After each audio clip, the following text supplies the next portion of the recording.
Hi friends, it's Amanda May with Art Design coming at you for my 8th Flosstube video where we celebrate all things counted cross stitch, saving the stitches one thread at a time, including I love finding embroidery and all things dealing with needle arts. So in this episode today, I'm going to discuss some really cool finds that I have this week, ranging from some cross stitch to embroidery.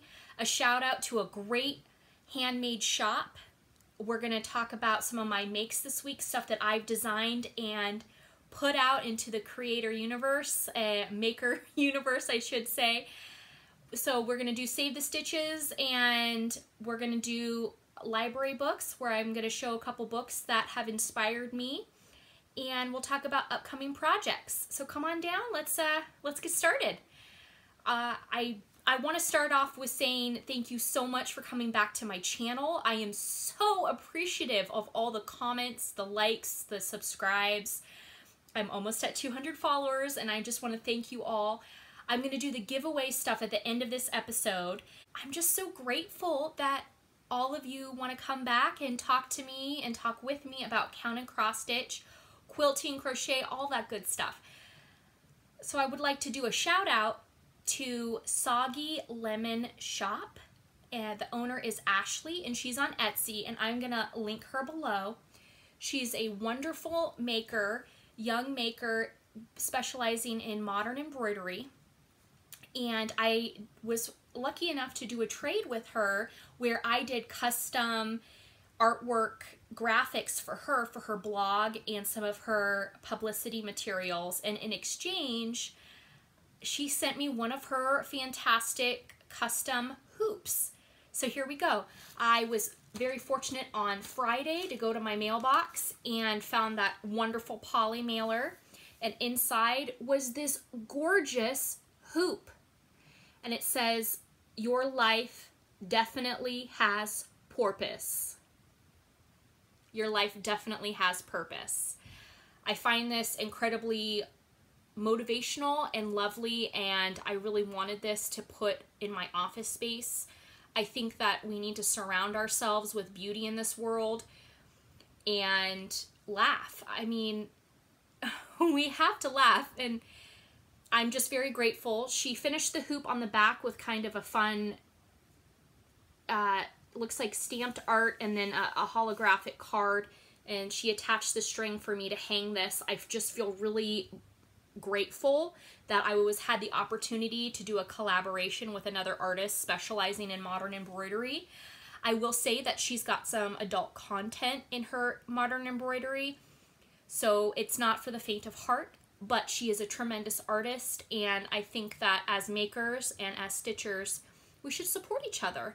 And this is a really great lesson in supporting artists. You don't always have to do it with your pocketbook, but we also don't want to die of exposure. And what that means is that we don't want to always be working for free, and doing trades and barters are just one avenue to support artists. And I'm very grateful that I had the opportunity this time. All right. I want to talk a little bit about my format this week and why we're not doing the Halloween episode. And that's, you know, life kind of got in the way this weekend. I was prepping for Halloween. Like I said, on Friday, I went and picked up my darling little hoop, and it started raining, and I ended up going to one of the boxes. They have them outside of gas stations where you can rent movies. And my husband and I decided that we really wanted to watch the Mr. Rodgers documentary. And I know Teresa Kitten Stitcher discussed the documentary a couple months ago and said it's worth watching, bring Kleenex, and you should watch it.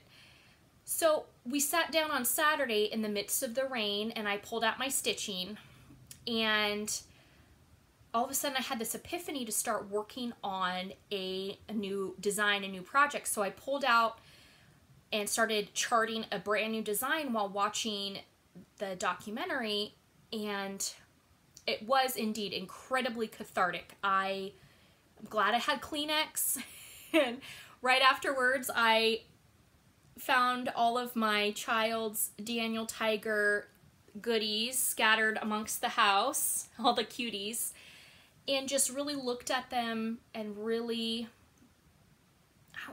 held them tight, held my kids tightly. Mr. Rodgers was such a tremendous influence in my life as a young child. I grew up watching PBS, and I really think teaching about empathy and compassion is really important. And I am feeling very grateful that my kids, they do like Daniel Tiger, and well, we're a Daniel Tiger house. So I even have purchased the fabric to make the fleece quilt for my kids. I have this with a matching red to make a Daniel Tiger quilt. So we have a lot of Daniel Tiger. We sing Daniel Tiger, and it was just really nice to watch a documentary about it. Well, as I'm watching the documentary, like I said, I am designing a pattern. And it's modeled after the Mourning quilts. Mourning as in M-O-U-R-N-I-N-G, Mourning, the sadness quilts. One of the books that I had discussed in my very first episode of Flosstube was The Time to Stitch, a book about the aged women in antebellum America and how many of them stitched the mourning quilts. Someone passed away in the Civil War, they quilted in remembrance of a fallen loved one. And this is also true as far as embroidery and cross stitch goes, the mourning samplers and more of the esoteric arts. And I was stitching this mourning sampler, starting to cry as they discussed Fred Rodgers, and he ended up doing a PSA, a public service announcement in regards to September 11th, and helping to process the tragedy and to help children and adults alike process the tragedy. And at this point, I am literally, I've designed my pattern. I'm putting stitches in my mourning quilt design, bawling, not knowing that Mr. Rodgers had, I don't remember seeing this PSA about 9/11, thinking ahead to this weekend, 9/11, remembering those that fell. And so I'm stitching this, and it felt very serendipitous. I finished crying, I stitched some more. Well, Sunday rolls around, it's still raining, it's still ucky outside, and I got a phone call. And one of my family members had passed away. And we're not always equipped to deal with death, and we don't always have the words around loss and around hardship. And I found it very interesting that as I got this phone call, I was stitching, and I had this idea in my mind after watching the Fred Rodgers documentary. He discusses the importance of the numbers 1, 4, 3, and the numbers 1, 4, 3 come out to I love you, as in one I, one letter, love, L-O-V-E, 4 letters, you, 3 letters, 1, 4, 3. I had started stitching this, and I got a phone call that a family member had passed. And I just found it very interesting that I was stitching this mourning quilt that I started, and then I started stitching the I love you. So I am going to finish this. I'm going to finish it in the spirit of the Victorian mourning jewelry, and I'm going to finish it. I think I have 4 stitches left. I'm going to finish stitching the key here, and I'm going to affix it and wear it and put it on as a mourning brooch. And this pattern, I'm going to make it available for free. And I think that sometimes when we don't have the words to process grief, stitching really helps. And if this small design helps someone in some small way in grieving the loss of a family member, whether it's an animal, a bird, or a person, a human being, that's what I wanted to do. So that's why we're not talking about Halloween today, and I just wanted to talk a little bit about grief. And I apologize if that was a little too heavy, but I just wanted to share that with all of you. And again, I'm gonna have this little pattern available for free, and stitch it if you want to change the colors. If you want to stitch I Love You and you don't want it in a mourning fashion, you can change the colors around. I stitched this using DMC 310 black and then Gentle Arts soot, and it's a dark variegated gray, and that's, I believe, 1005 is the number.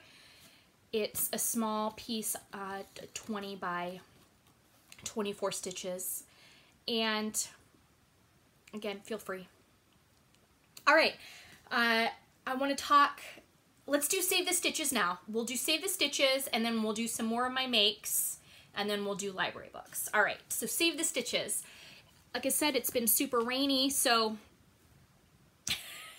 I got out one time this week, and I'm very happy with what I found. I went out, I checked my mailbox, and I went treasure hunting. I found the cutest little doilies. Oh my gosh, look at these little crocheted gems. And I'm not sure who made these, but they are so stinking adorbs. I am trying to think about what I'd like to do with them. They're so small, they seem like the cutest little dainty coasters, but I don't want to say that and give it and do injustice to somebody who spent a lot of time just wanting to put their wet condensating drink on it. So I'm not sure what they were made for, but I think they would just look delightful on the back of a little pillow to do like a little embellishment pack. So I got this little set, and look at this, look at that. I mean, I'm very happy that I found these little rounds. I found another hanky. I'm sorry about my lighting. It seems like I'm overexposing everything. Got a little hanky. I found a little hardanger piece. I am not sure who stitched this, but it's like on a light blue. I really like it. And it works for da-da-da-da! Look at what I found. Thank you all so much for talking to me about these adorable milk glass sorbet holders. I'm not sure, but to put my little stitching, my scissors in, and I put some of my vintage buttons. I love buttons. I have jars of buttons. Oh my gosh. So I put some of my decorative buttons in, and I'm gonna display this proudly. I cleaned it up, and I'm really intrigued. I used to look at milk glass and kind of not give it a second look. I mean, it's pretty ubiquitous in antique stores, and so it was just never on my radar. And then I started really getting into the farmhouse style and seeing all of these beautiful decor using milk glass. And now all of a sudden I'm looking at the vases, I'm looking at the cute scissor holders. I mean, get out of town. I'm just loving it. And they have like the three-tiered dip platters where all I can see is how you can organize little smalls. Thinking about all of the makers going to market, which I want to go to, but going to Nashville next year, people going to the Galleria and displaying, and all I can think of now is doing something with milk glass. So I want to thank you all for inspiring me to look at that gem. All right. Also, I found this really cool piece. It is cross-stitched on, it looks like cotton, and it's got the lanterns. I did not iron it. I'm sorry if it looks disheveled. I feel pretty disheveled. So I got that piece, and I got this piece, and I love it, the thread. This looks to me like it's variegated. And it's orange and yellow. It's got a lovely little scene, embroidered scene.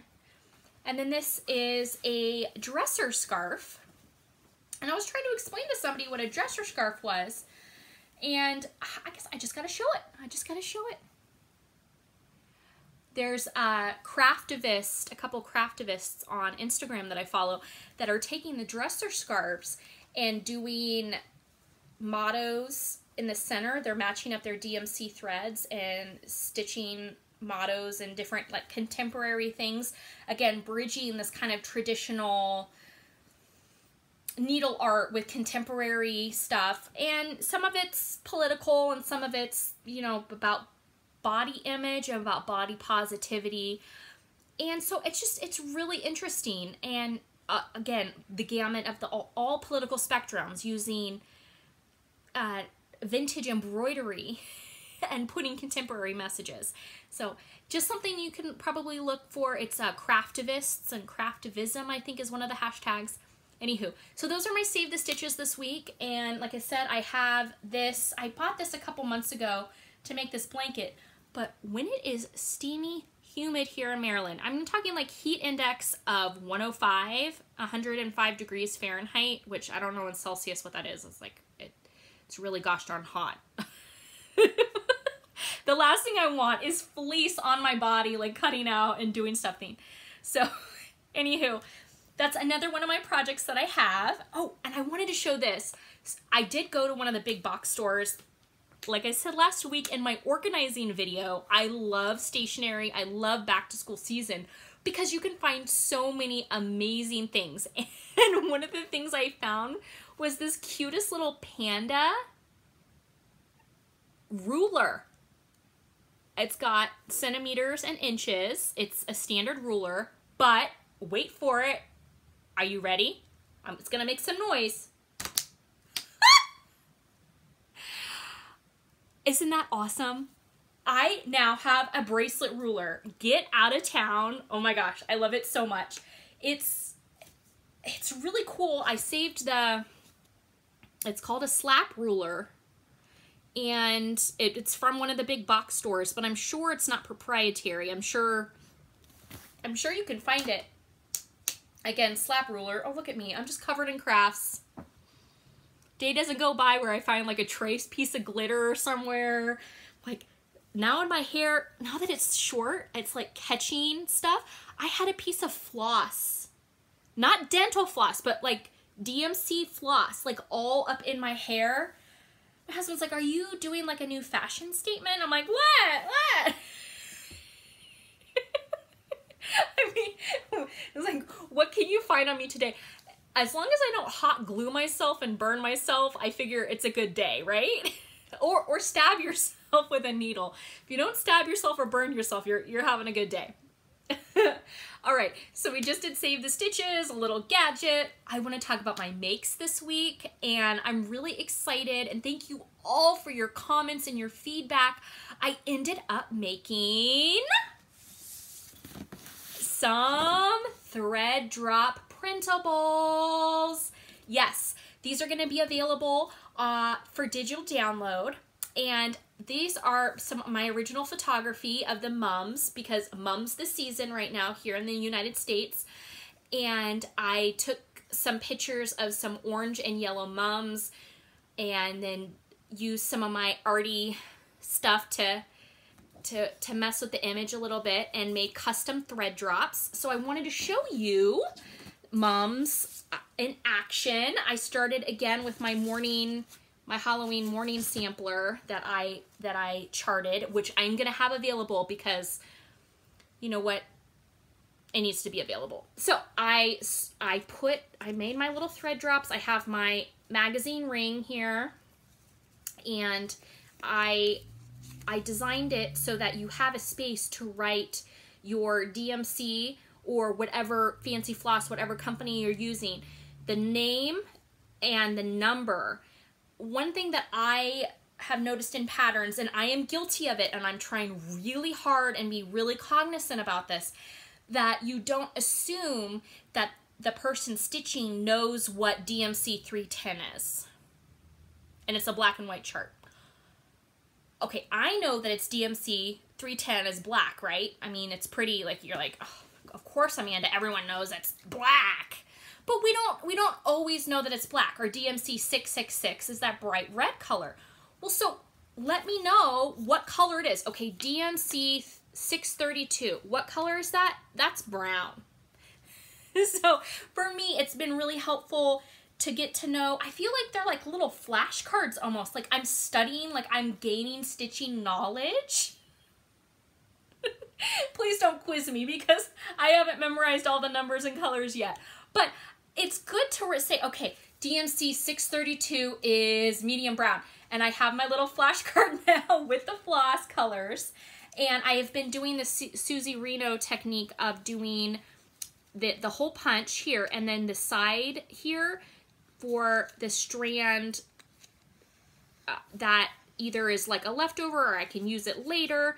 So I've been now doing that double hole punch in order to keep track of my thread drops. And it's really been helpful. Again, Susie Reno, she's lovely, lovely floss tuber. Here I've got my metallic thread and some black, just a little tiny bit on the thread drop. I like it. I'm super happy that I designed them. I will say that I designed two different kinds. I designed my mums for the season, and they do have rounded corners. So, I mean, you're like, if you're like, I don't want to sit there, I like here. So I wanted to show you, I hand cut out them with the rounded corners, and it took a while. I'm not going to lie. But I love the look of the rounded corners.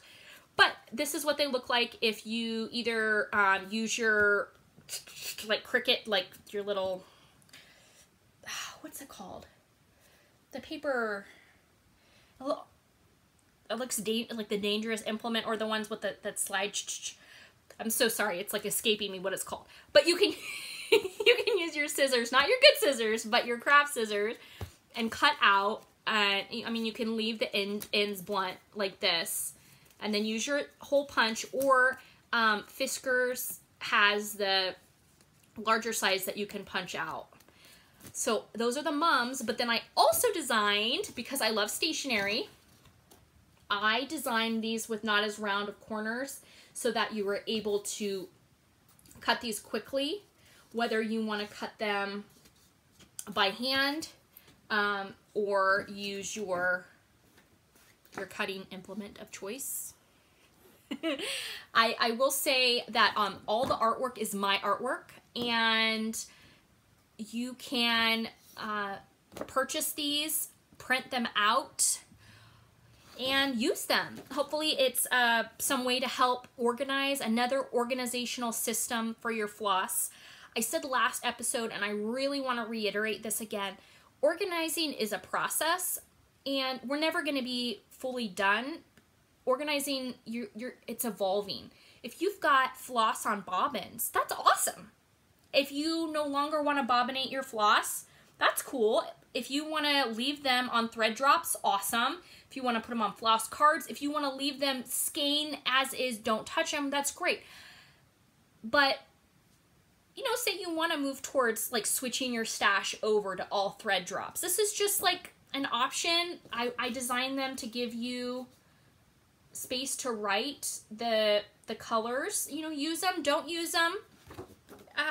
It's just something that I wanted to help and contribute, and it helps me, and I'm learning the process. Again, I've got floss that I've received as gifts that are all on bobbins and in the boxes, and I have floss away bags, I have Ziploc bags, and I've been kind of starting to accumulate some more fancy flosses, and I just really like the idea of the thread drops, and you just never know. Like, so my DMC, the brown here, my pug decided to like walk by and it caught, and before I know it, I had this like bundled mess of floss. I'm not gonna sit there and try to like put it back in the little DMC holder. Like that's too intense. I don't have time to do that. So I just put it on a floss card. So again, those are my makes, and if there's something that you would like to see, comment below.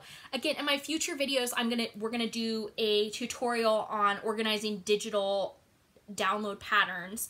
Here's another kind of organizing, get your floss organized. But let me know if there's something printable wise that you would like to see. Comment below, and I will do my best to see how to make and create something. Again, I am a digital artist, and I do a lot of digital art. I also specialize in acrylics and not cross stitch, and I'm very happy about that. So everything that I would create would be with my own digital artwork. So that's just something to keep in mind. If there's like a theme that you guys want to, guys, gals, stitchy friends want to see, again, comment below and let me see if I can make something happen. I love this community, and let me know what I can do. All right, I want to finish talking about with library books, and I got 2 cool books that I want to share. The first one is a quilting applique book, and I know you're saying, Amanda, just show me cross-stitch books. I don't want to see all this other stuff. Well, I love crafts, and I love animals, and I love pugs. I pretty much love everything. I have too many loves. Anywho, okay, I went to the library last week, and I did pick up the big book of applique, and this is really awesome. It's got all like animals, dogs, cats, birds, and then flowers and foliage and patterns in here and steps to tell you how to applique, and I am so excited. And I just wanted to show you a couple of images, not the patterns, but the images of a couple things. So the first one, hello fall, y'all. Look at that little darling kitty cat applique. It tells you how to make that. Get out of town, so precious. But the reason I got this book, surprise, surprise, is, y'all, there's a pug. Look at this pug. Look at that cute pug. Put a pug on it, right? Oh my God, I love it so much. This huge book for the pug. So now I have another project to add to my project list, to put in my project bags that are in project bags. But I'm excited.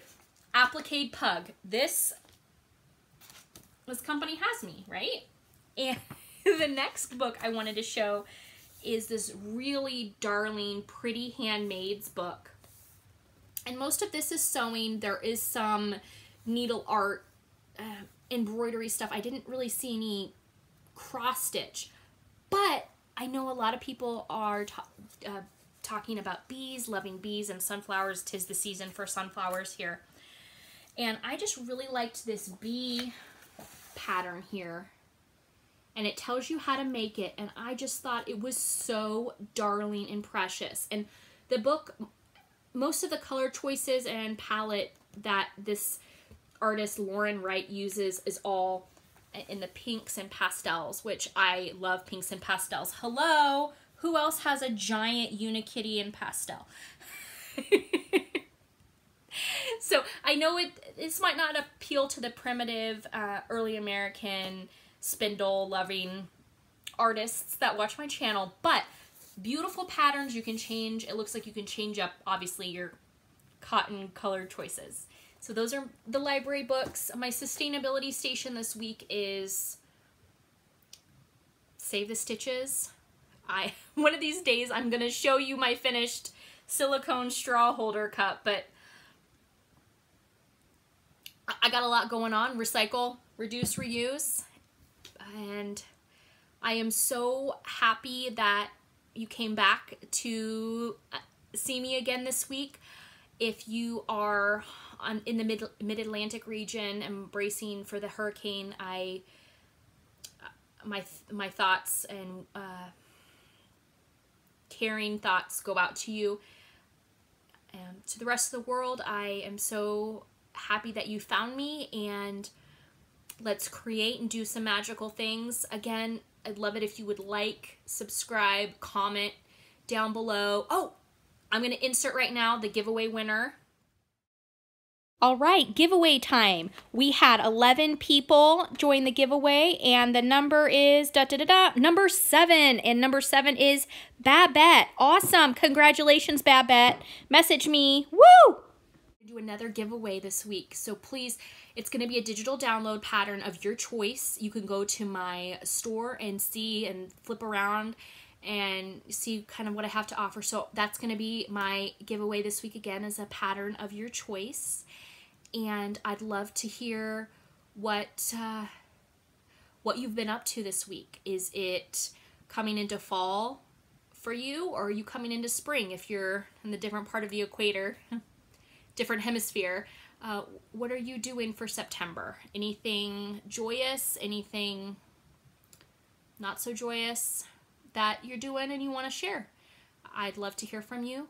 And you can also, if you want to message me, I'm going to have my info down below, and come see my blog. Follow me on Instagram at Art of Design, and thank you all. Be well and save those stitches. See you next week.